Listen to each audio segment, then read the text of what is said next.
Helmet ba ang hanap nyo? Tara magtingin tayo ng helmet sa ating vlog.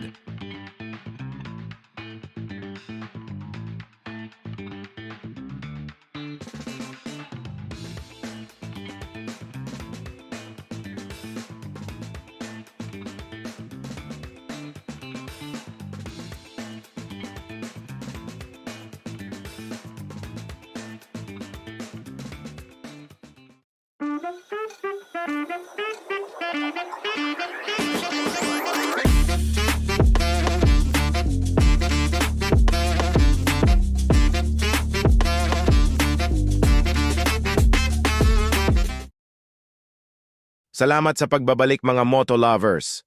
Papunta tayo ngayon sa mga helmet shops sa South para maghanap ng bagong helmet natin pang rides. Challenge natin makahanap ng unique na helmet na pasok sa budget. Tingnan natin kung ano ang ating mabibili. Ang ating unang stop is Ride Safe Moto sa Muntinlupa.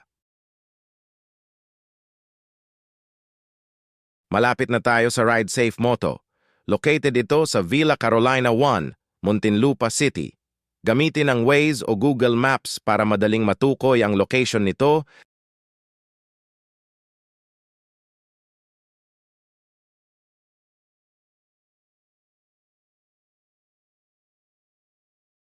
Ang helmet ay ang pinakaimportanteng safety gear sa isang rider. At ayon sa batas, kailangan mag-helmet pag gumagamit yun ng motor. Mas lumiliit ang risk sa severe injury sa isang aksidente pag ikaw ay may tamang helmet na gamit. Kaya dapat pumili ng helmet na akma sa iyong size at style. Marami ring challenges sa pagbili ng helmet.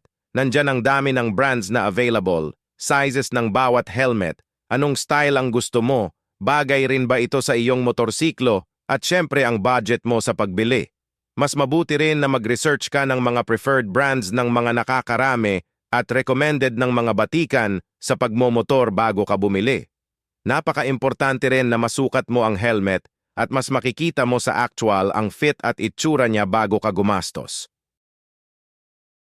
Ang mga helmet ay mayroon ring safety ratings na kailangan bago ito pumasa at magamit. Sa ating bansa, ang mga rating na ito ay ang PS Mark or Philippine Standard at ang ICC or Import Commodity Clearance. Ang ibang tanggap na certification ay ang DOT symbol, ECE certification, FIM, or SNEL rating din. Ang multa nga pala sa mga mahuli na walang helmet ay mula 1,500 hanggang 10,000 piso kasama sa confiscation of license, kaya malaking abala ang mahuli ng walang helmet. Marami silang brands of helmet like HJC, Spider, Evo, Neo, Rook, at MT Jarama. Meron din silang mga other moto accessories at items. Mag-try muna tayo ng mga helmet mga moto lovers. Isang experience ko nung bumili ako ng helmet ay sobrang bigat pala niya gamitin kahit na half-face helmet lang. Kaya mainam na mag-testing muna talaga bago bumili. Sumubok tayo ng mga 10 helmet, kaya lang walang available na size ang mga nagustuhan natin. Ang height kasi natin ay 5 talampakan at 10 pulgada, kaya extra large o extra large ang size natin. Ganun pa man, nagpalagay na lang muna tayo ng Freedcon Intercom para sa ating Rook helmet at isa pang Freedcon Intercom para sa ating OBR. Salamat ng marami sa Ride Safe Moto sa pag-asikaso sa atin. Sana pagbalik natin ay may size na tayo na mahanap.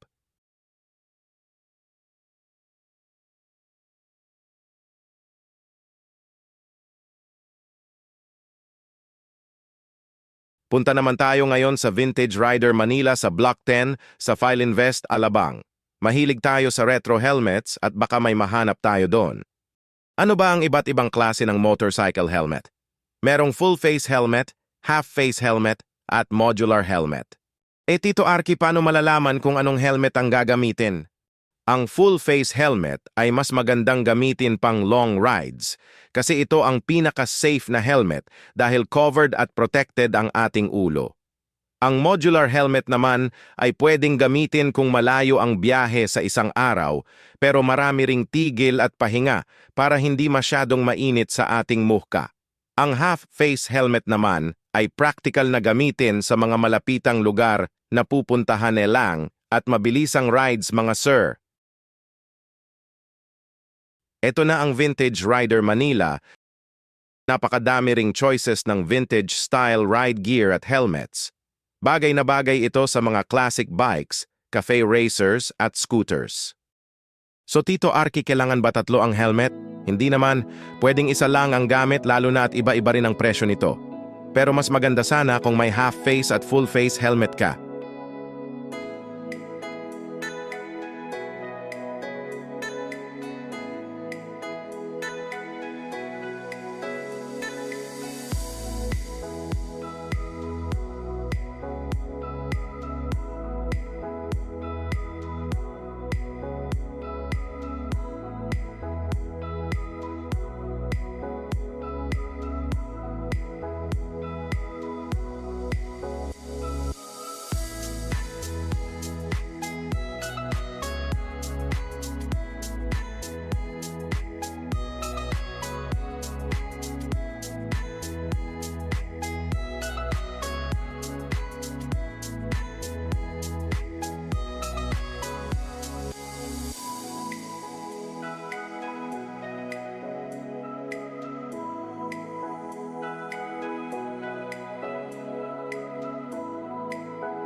Ito na ang napili natin, isang half-face helmet na glossy gray color. Maliit lang ang outer shell niya kaya hindi bulky tingnan. Meron din siyang visor na iba't ibang klase na pwedeng palitan. Kumuha muna tayo ng clear na visor. Ang presyo nga pala nito ay 5,700. Masaya tayo at nakahanap tayo ng unique na helmet at retro style.